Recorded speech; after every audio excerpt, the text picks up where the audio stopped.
दिया और बाती के आने वाले एपिसोड काफी ट्विस्ट और धमाकेदार होने वाले हैं। साथ ही साथ कहानी में आ चुका है एक नया मोड़। यहाँ पर संध्या रेडी हो जाती है, सूरज को आवाज देती है कि सूरज जी, आप जल्दी से रेडी हुए हैं या नहीं? हमें प्रैक्टिस करने के लिए बहुत देर हो जाएगी और बहुत दूर भी जाना है, जल्दी करो।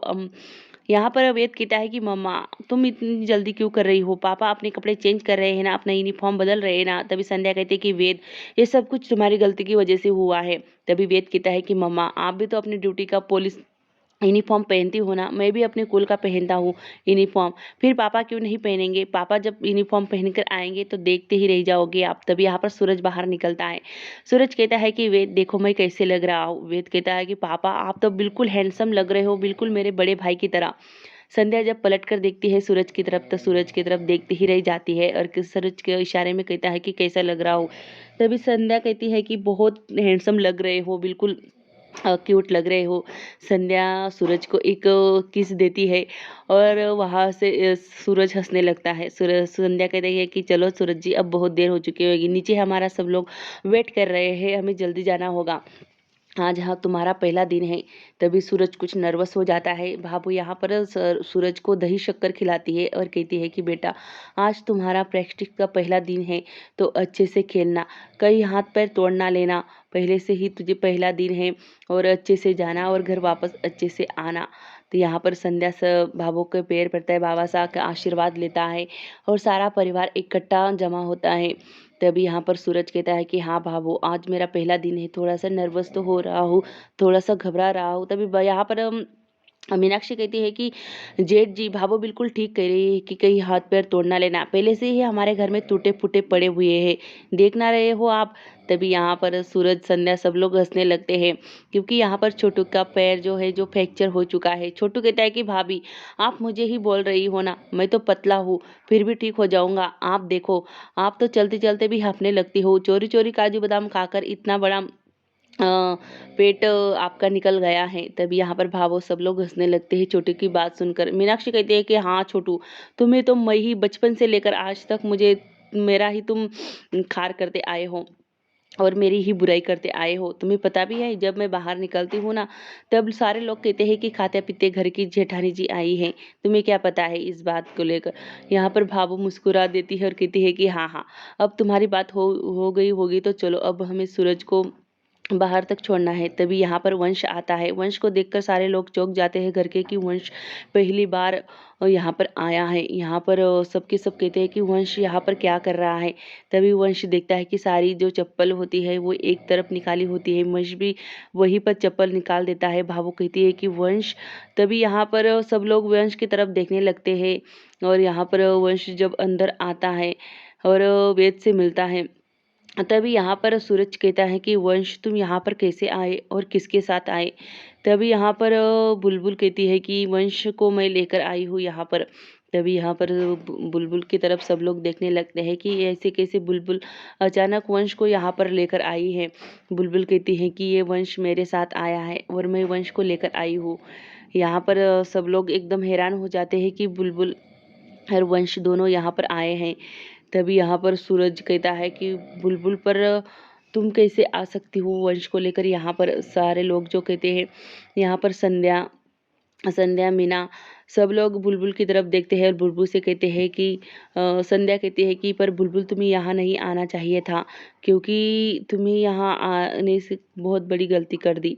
तभी यहाँ पर बुलबुल कहती है कि कोई बात नहीं बुआ, मैं वंश को यहाँ पर लेकर आई हूँ, मैं बताती हूँ आपका। तभी यहाँ पर छोटू कहता है कि हाँ, ये इसी का काम होगा, ज़रूर इसी ने ही, बुलबुल ने ही वंश को यहाँ पर ज़बरदस्ती लाया होगा। तभी बुलबुल कहती है कि तुम चुप बैठो। तभी संध्या कहती है कि बुलबुल तुम्हें सच में यहाँ नहीं आना चाहिए था। यहाँ पर अंकुर भैया को जब पता चलेगा तो वो बहुत नाराज होंगे और बहुत गुस्सा भी होंगे। तभी यहाँ पर संध्या कहती है, बुलबुल कहती है कि नहीं बुआ, ऐसी कोई बात नहीं है।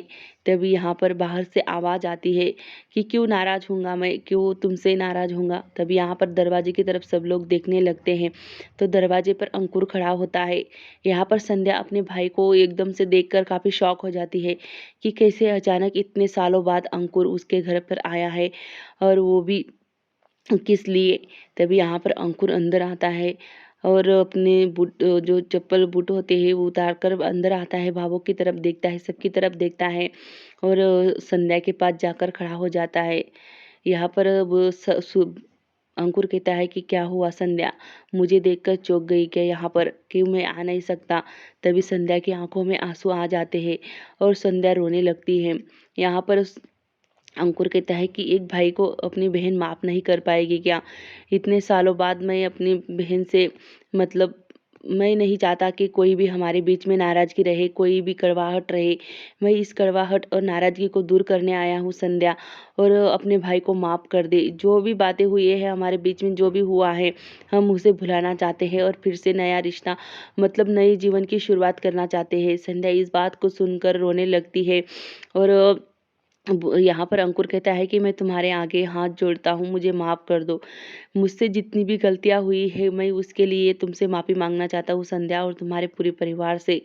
संध्या की आंखों में तो आंसू आ ही जाते हैं। संध्या देखती है कि अंकुर को सच में अपनी गलती का एहसास हो चुका है, तो वो अपने भाई के हाथ पकड़ लेती है। तभी यहाँ पर संध्या और अंकुर दोनों एक दूसरे के गले लग जाते हैं। अंकुर माफ़ी मांगता है पर संध्या कहती है कि नहीं भैया, आप क्यों माफ़ी मांग रहे हो?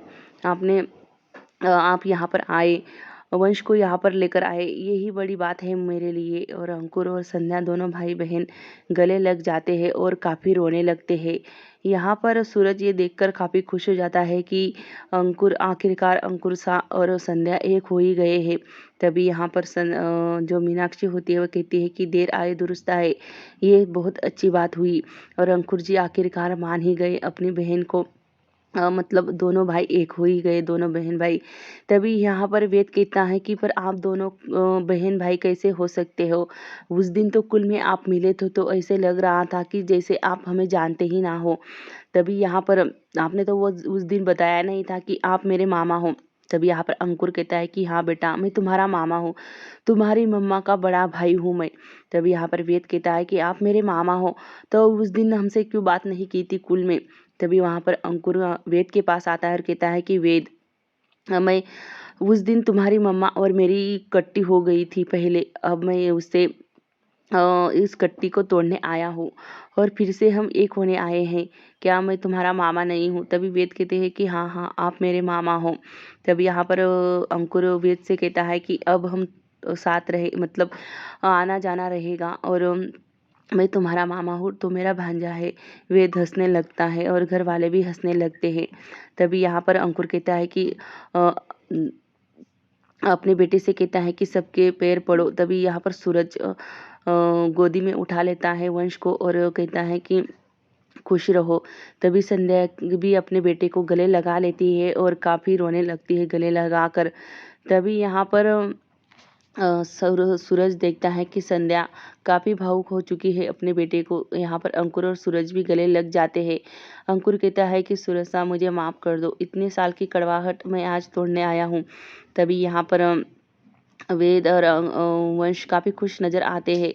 यहाँ पर भावों के मुंह से निकल जाता है कि आप दोनों भाई हो। तभी यहाँ पर एकदम से घर वाले भावों की तरफ देखने लगते हैं और सोच में पड़ जाते हैं कि भावों ने ये क्या कह दिया। अब यहाँ पर वंश पूछने ही वाला था कि भावो, हम दोनों भाई कैसे हो सकते हैं? तभी भावो बात को पलट देती है और कहती है कि हाँ हाँ, तुम फूआ के बेटे हो और तुम मामा के बेटे हुए ना, दोनों रिश्ते में भाई भाई।